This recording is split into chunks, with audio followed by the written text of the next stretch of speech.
So an industry which is almost 100 years old, tea, we have grown it to $1 billion a year.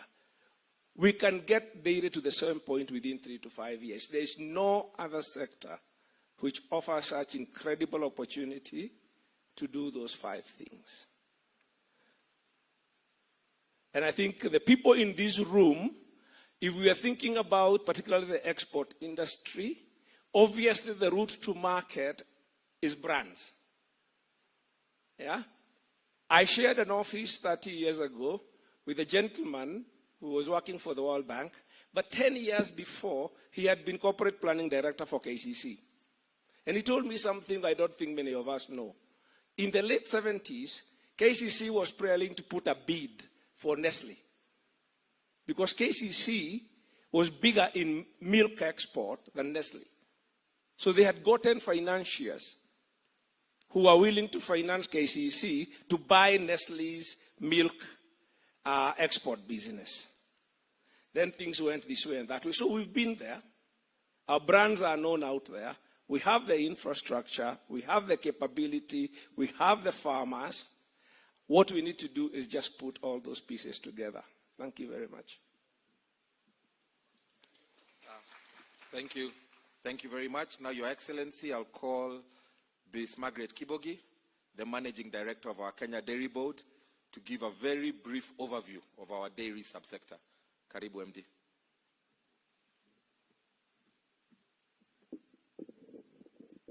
Your Excellency, sir, the Governor of Nakuru County, the CSS present, PSS present, Chairman, Kenya Dairy Board, the processors present. I'm only going to give statistics of the dairy sector, starting with the value. The estimated value of the industry is 266.7 billion. I think higher than tea, than coffee, and the other sectors. So, David D., you're very right that this sector is very, very important. In terms of what we produce, 5.2 billion liters, you're all aware. 45% we consume at home of that milk, which is about 2.3 billion liters. That's why we are high per capita consumers of milk in Africa. Kenyans consume a lot of milk. 55% of this is traded informally through the mini dairies, the dispensers, sold by milk traders, and out of that, 30% is handled by the processors here present today. We'd like to transform that sector to move as one of the targets of the sector to formalize this sector because it has a lot of benefits. We have, as a country, 40 processors. Today, we have 38 present here. Mini cottages, which we are supporting, we have about 200. We have 100 which are dispensers, and the milk pads, we have 1,000. These are supporting our small-scale farmers who are in different parts of the country. In terms of contributions, which you know directly in terms of employment, and indirectly and directly, we do about over 1 million. In terms of cost of milk production, the variable and direct cost is about 47, and on D, you have mentioned this. The highest contributor of this is processed feed at 13.5, followed by fodder at 7, fodder and feed 13 and 7.8, which is the highest contributor in terms of cost. We must actually intervene in those areas of processed. We also have issues of AI. Currently, sex semen, we get it in the market at 7,000, which is very high. It contributes about 10 shillings per liter. That is drugs, veterinary drugs, and artificial insemination. And we also have labor. Labor is still an issue, but we have interventions through the development areas of the sector. In terms of processing, that was at farm level. Processing, of course, the highest contributor is the farm gate pricing, which is about 55.5%, contributing to 55. The margin for the processors here present is about 5 shillings and 0.13. In terms of the cooling infrastructure, we have a total of 436 active coolers across the country that install capacity of 3.98 million litres daily. The utilization is slightly over 55%, but we want to rally our farmers to move there. In terms of formal intake, it has been growing, but because of seasonality of our sector, one year it has grown, the other year it has dropped. Last year, we dropped by a negative 0.6 compared to 2021, where we had processed over 800 million litres. In terms of installed capacity of our processors, we're at 5.2 daily installed capacity, 80% processing fresh milk, that is UHT. They're doing UHT 35 million litres daily, and they're doing 33 in terms of pasteurized. The rest goes to value-added cheeses, butter, and the high-valued products. So this is a liquid market. We want to grow into high-value products, that's the yogurts, the cheeses. We're still importing a bit of cheese because the demand for cheese is growing up because of our youth. In terms of producer prices, it has been consistently going up. Currently, we are at an average of 48.7, slightly dropped from 50 shillings, that is the farm gate price. And in terms of consumer pricing, it has been very, very consistent. It has not grown compared to the farm gate pricing. We are currently at an average of 112 per litre of pasteurized milk. When you compare 2016, we were at 107. So the growth there has been managed by these processors.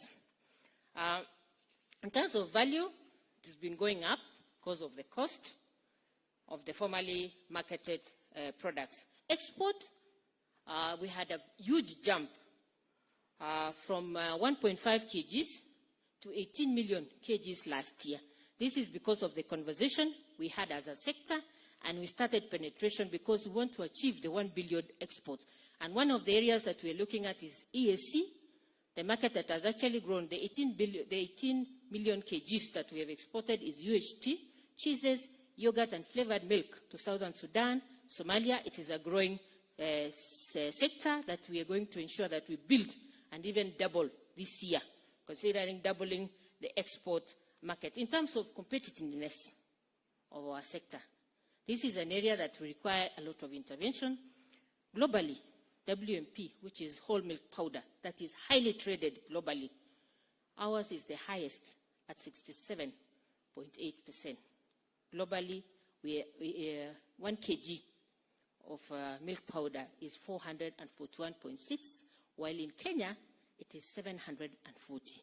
We have to do some intervention to lower it so that we can compete globally, and it is very, very possible because we have identified areas of the cost. Basically, it is on feed. In terms of imports, within EAC, we are members of East African Protocol, and basically, most of the milk that comes to this country is from Uganda.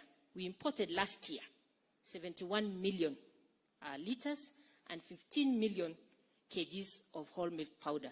The 15 million whole milk powder is actually used for processing high-value products in EPZ for export to the UN agencies. But majority of our processors here are able to absorb and get from the two processors. We only have two processors who are able to produce milk powder. That is New KCC and Brookside. Those are the only processors out of the 40 who are able to do milk powder. That is it, Your Excellency, in terms of the statistics of the dairy industry. The processors will be able to give the interventions, and we are expecting an increase of milk in the market because of El Nino, and our request is to be allocated funds to be able to mop up the excess milk that we project to have a surplus of about 38 million litres for 3 months. This is only to the formal sector. So that's our request, Your Excellency, and thank you very much. Thank you, Margaret. Now I'll invite the Cabinet Secretary in the Ministry of Agriculture and Livestock Development, the Honorable Mithika Linturi, to make his remarks. Karibu Waziri. Thank you very much, Your Excellency, the President of the Republic of Kenya, Governor Nakuru, my colleague ministers, PSs, the members of Parliament around, and the great men that are with us here. Mine is very brief. Your Excellency, if you allow me, with a lot of respect and humility, let me thank you profusely for the support that you've continued to give our ministry and the farmers of this country at large, to the extent that now our farmers are able to really feel and realize the difference between the current administration and the other one.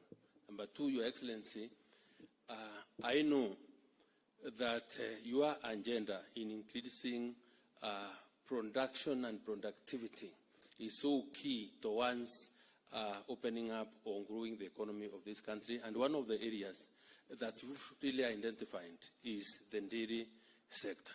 And I want to mention that it is easy for us to succeed in that particular area, and the men and women that are here who are serious players and stakeholders in this dairy value chain are so key towards making this agenda or dream come to reality. Your Excellency, the farmers of this country, from what we've been able to share, or been able to hear from a number of people of that capacity and potential, what we only need and require is that continuing support so that the cost of production of milk per liter is realized. And we are happy that you've gone miles in ensuring that that cost is brought down, because you've extended even duty waivers for on the yellow maize and other inputs and other products that are required for animal feed production.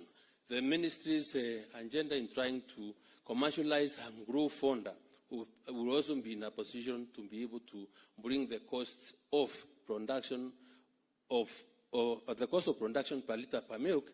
And I think if we were to get there, it wouldn't really matter how much or what price the milk will be going for, but will be about what margin people make after that sale of milk. So, Your Excellency, we want to thank you, and I want to mention again that our farmers are ready to work day and night to increase productivity and production of our milk, so that these gentlemen can really hand value to that milk, and then we can be able to satisfy our local demand and also be able to export and earn the foreign exchange that we highly require. So with those few remarks, Your Excellency, it's my honor and pleasure to invite you to address this gathering.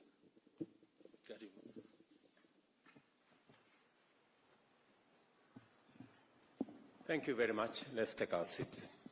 I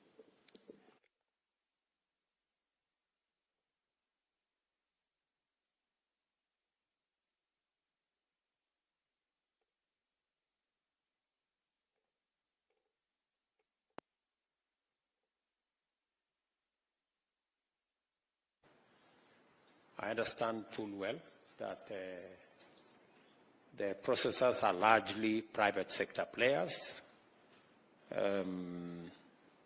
cooperatives, and to a very small extent, some that have a public interest.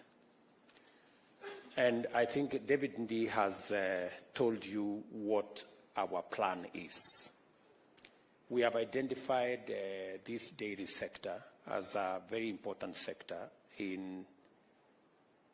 for a couple of reasons. We believe that this sector is a sector that has the highest potential to turn around in a shorter time. Others are important. We need a bit more time.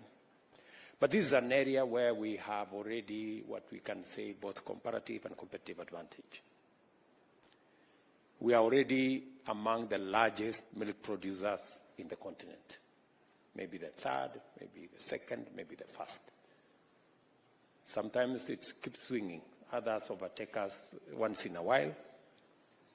So we are among the best countries that produce milk in this continent.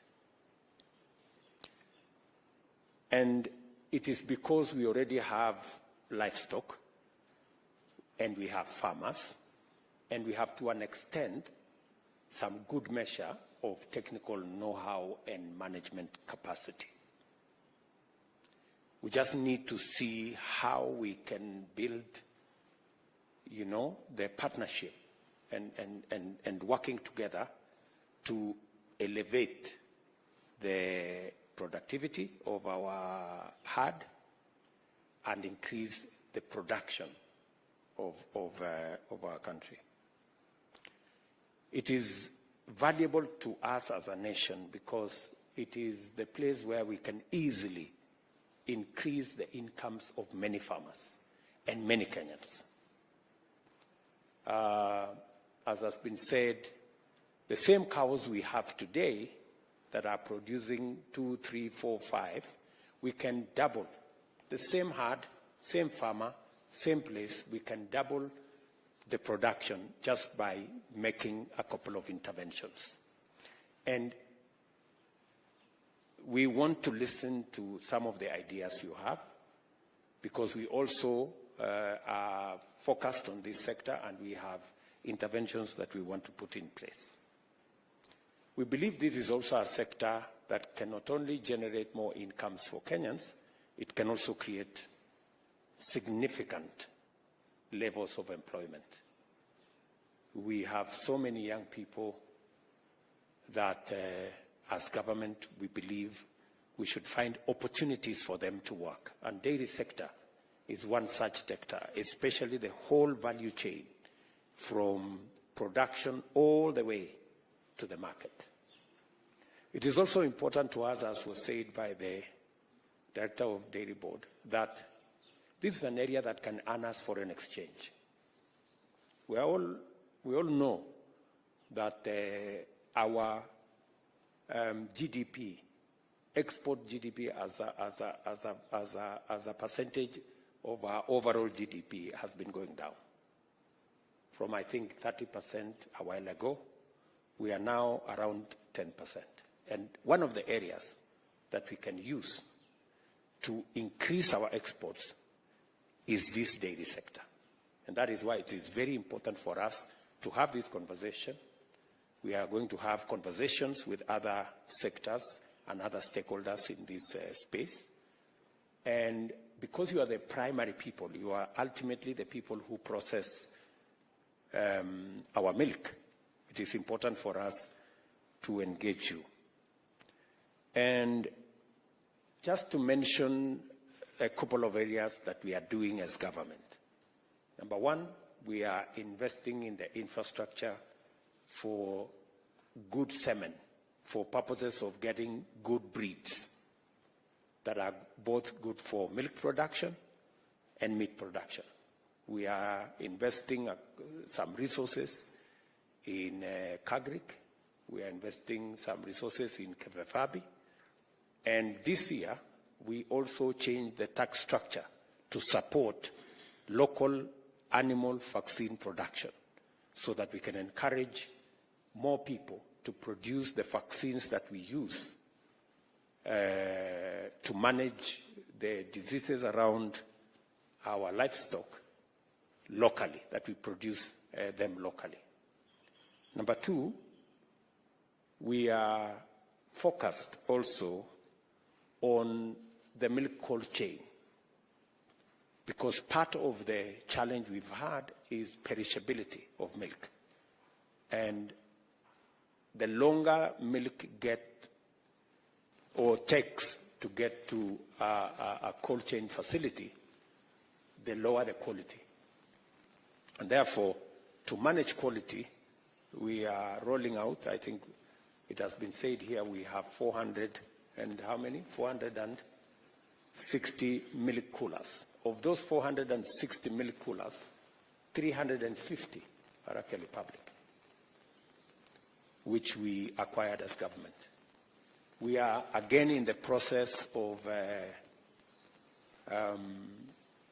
investing another 8 billion shillings to get another 650 milk coolers that will be distributed around the country. We want to agree with you on how can we derive the highest value from this investment, because it is going a long way in improving the quality of milk and the amount of milk that gets to your processors and gets to the market when it is good quality and when it is in a state that we can use not only to produce the other value-added products. And the better the quality of milk that get to the processors, the greater the opportunity for us to have high-end, value-added products that today, as has been said, we are even importing some of those products like cheese and others. And the greater it is, the possibility for us to tap into the huge export market that is available for our products, and so that we can also enhance our revenue. So at the heart of this conversation is quality of milk. What is it that we're going to do to make sure that we get the right quality of milk, we get the right quantity of milk, and that is why feed is also going to be another conversation that we are going to have. Already,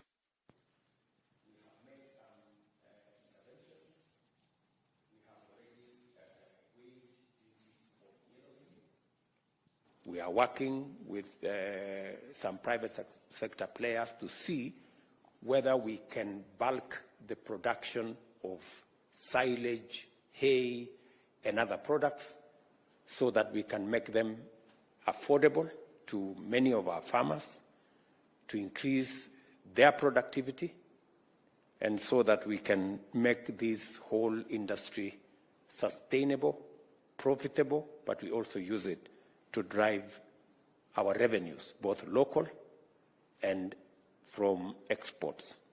So this is the conversation I want us to have.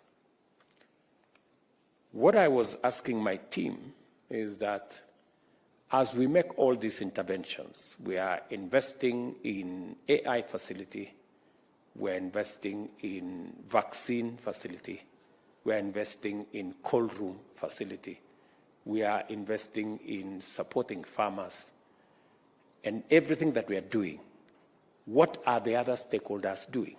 What are the processors doing to support this whole endeavor? More specifically, how do we reorient the focus of processors away from just focusing on the consumer and where they sell, but also give due attention to the farmers who produce? Because without the farmers, this whole chain doesn't go very far. We're all aware that the farmers believe they are getting the short end of the stick. But we need to interrogate that. Is it the feed? Is it the productivity? Is it the quality? And how do we work together, government and private sector, to improve the productivity of our farmers, to improve the quality of the milk they are producing, and therefore be able to pay them better prices if everybody is getting a fair return? So this is the conversation that I thought we should have. And then secondly, I also want us to have a conversation about milk glut. We are all expecting El Nino. If the rain this afternoon is anything to go by, I don't know whether that's a sign of El Nino or just rain. And how do we manage this glut? And how do we use the capacities that we have, whether it is in production of powder milk or whatever other products that we think the excess milk can be used for. How do we make sure that that happens? Creating harmony in the industry and removing too much fluctuation within the industry and the milk prices. We are ready to work with you, either using the facilities, I don't know, commodity fund or whatever other fund that we have to on-lend to the processors so that you can have money to be able to buy the excess milk. But we must also, you must also explain to me, because this is public money, how you're going to return that money when you sell the products. Because in the past, we've given milk, we've given money for to manage the glut, but that money never came back. I don't know what happens to the what happens to the money after you sell the products. You have so we need to agree. You know, I am willing. I'm ready to provide money and resources for you to manage the glut, but we need to agree how that money becomes or gets back to the people's coffers, so that we can make it available the next time we have another situation. So I was told that there are people here who want to speak to these issues, and I am ready to listen. So maybe somebody can come and manage the rest of the people who want to speak. Mweke, asanteni sana.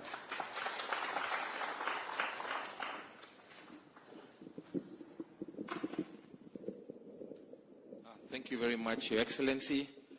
We have Mr. Kenneth Gitonga, who is the CEO of the Meru Central Dairy Cooperative, who will just mention a few things on behalf of the processors. Karibu.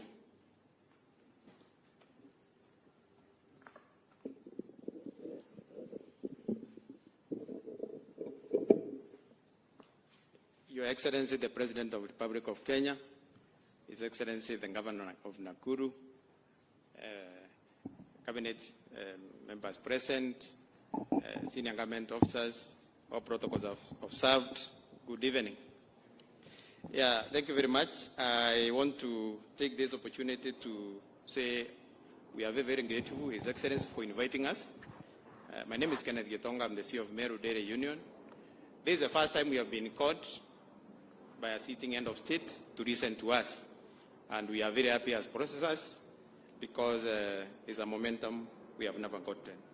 Number two, I want to thank you, His Excellency, and you are right. Dairy can change this country very quickly. For taking time even to visit some of us, you came to Meru, you went to Githunguri, you went to KCC, and you have called us. And we hope you are going also to visit the others to get the real picture on the ground. And we are sure this dream is going to come true, and you can count on our support.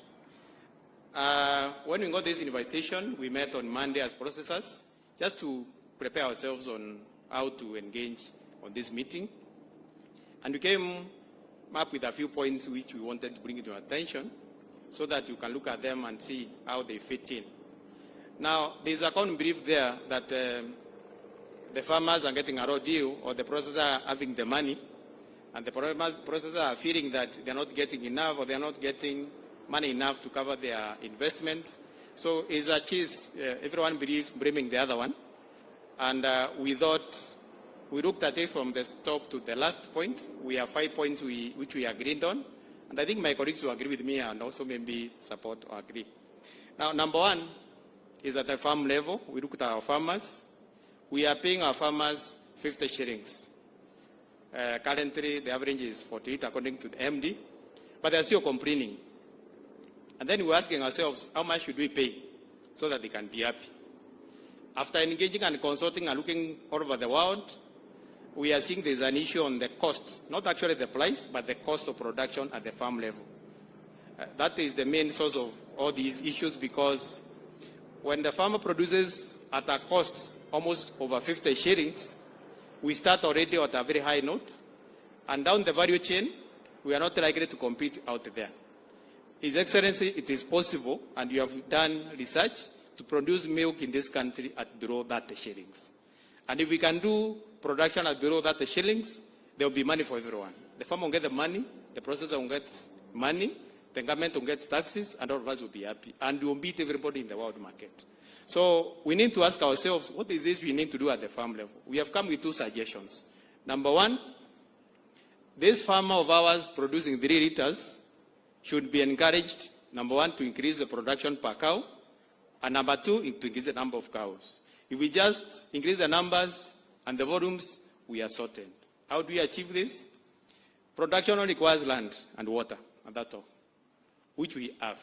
So if the government can support and encourage people who want to produce for export and for business, by even availing government land or other land, wherever we have, we can sort this problem at the source. And once we get it right at the farm level, the farmer maybe produces at 30 shillings, he makes his profit of 10 shillings, and maybe he gives us at 40 or whatever figure. We can go out there and compete and beat others. We are only surviving because of the protection the government is giving us of taxation of imports in this country. If you are to open the doors, there will be no sector today. For it to become sustainable, the cost of production to us, we felt, is a main issue to deal with. Number 2, we looked at the processors. Processors is costing us about that 4 to 40 shillings to process a liter of milk. 17 shillings or 17% of it is going to packaging material. This is because all packaging material is being imported in this country, and plus the levies and the dollar, everything, 17 shillings is already gone. So it's like we use around 14 shillings or so. But if you want 50 shillings, because you can give the farmer 50 shillings, there will be transportation, there will be cooling. The milk comes to the factory at around 55 to 60 shillings, depending where you are. So if you put in that 4, you're already at almost 90. And when it's already at 90, remember, we don't go to the shops. We have to use the wholesalers. We have to use the retailers. And then we make 5 shillings or less. Most of us, we are oscillating between 8 and 3. That's where all of us are. So the question is, how do we sort all this? We start very properly at the farm, and then we come up. Now, when you look at the export, the pounder produced in Kenya with the milk at our costs is costing at 760 shillings per kg, when the round is doing 400. In Uganda, it is 560. So already we are beaten before we even start moving. And unless we sort it out properly down here, then this export thing we are thinking about is going to give us a challenge moving forward. We're also looking at what is happening at the county level. Some of the counties are allocating very little budgets to agriculture or to livestock. I don't know what you can do, Your Excellency, to persuade, and I'm happy the governor is here, to allocate us some more resources on production and trying to see how we support this model, because agriculture is devolved, and that is where this game is being played. We also looked at the consumption. 2013 consumption was about 112 liters per person. Currently it is at 78. Consumption is coming down. And we were very worried because the neighbors here, Uganda and Tanzania, they don't drink milk. But Kenyans will drink milk. So we would wish you to support us to persuade or to bring back the feeding program where milk is part of the project, because milk is full meal. And before we even think about moving out, a lot of people want to import here. But we can serve ourselves before we move out there and serve other people. So those 5 points is some of the areas we are feeling. If properly addressed, they can really help us to move this industry forward.